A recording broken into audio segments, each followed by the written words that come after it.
Assalomu alaykum hurmatli muxlislar. Bugungi podkastimiz mehmoni Shohruh Haydarov. Assalomu alaykum hurmatli podpishchilar. Yaxshimisizlar, charchamayapsizlar? Va alaykum assalom. Hurmatli Shohruh Haydarov.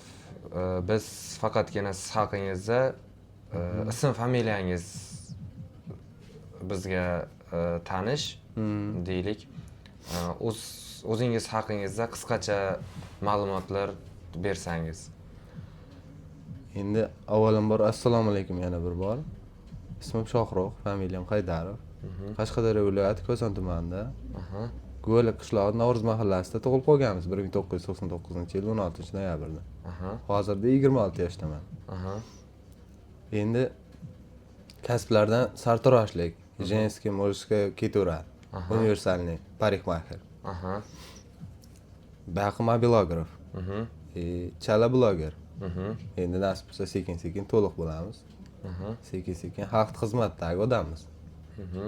Xizmatda yuribmiz. Hozirda Rossiyani tugallanmagan yuridik fakultetda o'qiymiz Rossiyada, Sochi shahrida. Keldik, kelganimizga 2 oycha bo'lib qoldi. Hozirda o'zimiz shu kichkinagina selochamizda xizmatdamiz, xalq xizmatida barbershopda ishlayapmiz.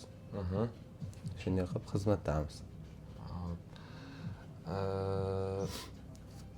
Rossiya Federatsiyasining adashmasam Sochi shahrida o'z faoliyatingizni yuritgansiz. Shunday. Endi aytingchi, hurmatli Haydar Shohruh, qaysi yo'nalishda o'qiyman dedingiz? Yuridik fakultetida. Bakalavr. Aytingchi, bu yuridik kasbiga yoshlikdan qiziqishingiz bormi yoki qanaqadir maqsadlar qilinganmi, oldindan rejalashtirilganmi bu yoki qanaqadir vaziyatlar talab qilganmi bu yo'nalishga topshirishingizga? Endi avvalambor bu reja yoshlikdan boshqa maqsadlar bo'lgan.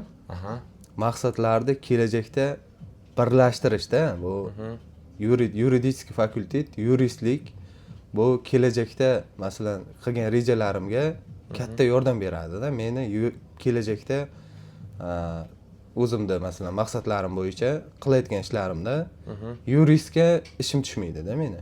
Shu uchun. Masalan, ne только O'zbekistonda, ayniqsa Rossiyada обязательно maqsadlar bor. O'zbekistonda ko'payib Rossiyaga ham borish, tarmoqlarimiz ochish. Demak, tushunishim bo'yicha bu yuridikada o'qishingizdan asosiy maqsad o'z huquqlaringizni bilishlik, xohlagan joyingizda, istagan joyingizda o'z huquqlaringizni talab qila olish. Lekin kelajakdagi maqsad yuristlik emas. Yo'q. O'z kasbingiz bo'yicha ketmoqchisiz, lekin yurgan yo'lingizda o'z huquqlaringizni bilib, o'z huquqlaringizni talab qilishni xohlaysiz. Mana shu sababli o'sha sohada yuristlik sohasiga qiziqsiz. Nasib bo'lsa kompaniya ochish niyatim bor-da. Brend. Endi katta kompaniya bo'ladi. Brend degani u katta kompaniya deganda, u dunyo taniydigan brend maqsadimiz bor. Shunday. Ne только sartaroshlik sohasida, kosmetika sotish bo'yicha, kosmetika chiqarish bo'yicha, asta-asta sekin-sekin o'zi ruslarda yangi teoriya chiqargan. O'zi asli ham shunday. Sartaroshlar 20 yil opitdan keyin, 20 yil, 25 yil opitdan keyin ular faqatgina soch bilan shug'ullanayotgan odamlar bo'lmaydi-da. Ular odamni sog'ligi bilan ham shug'ullanayotgan odamlar bo'lib qoladi-da. Shunda nima uchun brend? Bu brendda faqat odamni sochi yoki qandaydir yuzi bu narsalar emas, odam butunlik obrazi, yashayotgan hayotining obrazini masalan biz odamlar bilan ishlayverib o'rganamiz-da. Masalan, hozir 9 yil bo'layotgan bo'lsa, pashti 10 yil bo'lyapti sartaroshlik sohasiga qiziqib kirib kelganimizga.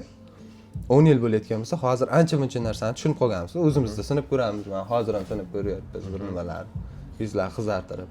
Endi shu sekin-sekin o'zimizda birinchi tajriba qo'yacağız. O'zimizda sinib ko'rib, Nima uchun o'zimizni sinab ko'ramiz? Chunki ertaga bitta odamga taklif qilayotgan paytda uverin bo'lib taklif qilishga, nimani maslahat berguncha bitta odamga shu narsani o'zimga sinab ko'raman-da, birinchi o'rinda. Shuning uchun o'zimga sinab ko'rib, sekin-sekin katta maqsadlar bor. Shuda bizlarni hech kim to'xtatmasligi kerak. To'xtab qolmasligimiz uchun yuridik sohani tanlaganman. Qiziqish, nimaga qiziqish? Bu shunchaki qiziqish emas-da, bu strategiya. Aniq o'ylangan, konkretni, faqat uni tezmasligini 26 yoshga to'lganimdan keyin tushunib yetdim. U birdan ma deganda bo'lib qolayotgan narsa emas. Inshaalloh harakat qilyapmiz. Sekin-sekin o'zimiz ustimizda ishlab, endi Alloh nasib qilgan bo'lsa, maqsadimiz bor, oliy maqsadimiz bor. Insonlarga foydamiz tegish. Shuni ustida endi mehnatdamiz. Hozirda endi juda zo'r emas. Xudoga shukr, sekin-sekin. Yoqdan pastga tushib qolib, yana yiqilib qolganimiz yo'q, o'tirib qolganimiz yo'q. Harakatdamiz. Eng asosiysi shuda. Tashrifingiz uchun sizga kattakon rahmat. Keyingi sonlarda ko'rishguncha xayr demaymiz, ko'rishguncha deb qolamiz. Sog' bo'lasiz. Hurmatli muxlislar, hozirda biz qisqacha Shohrux Haydarov tug'ilishi, kelib chiqishi va birmuncha maqsadlari, rejalari haqida o'rtoqlashishga harakat qildik. Sizlarga qiziq bo'ladi degan umiddaman. Bizni kuzatishda davom eting. Podpiska va like tugmasi esingizdan chiqmasin. Sog' bo'ling.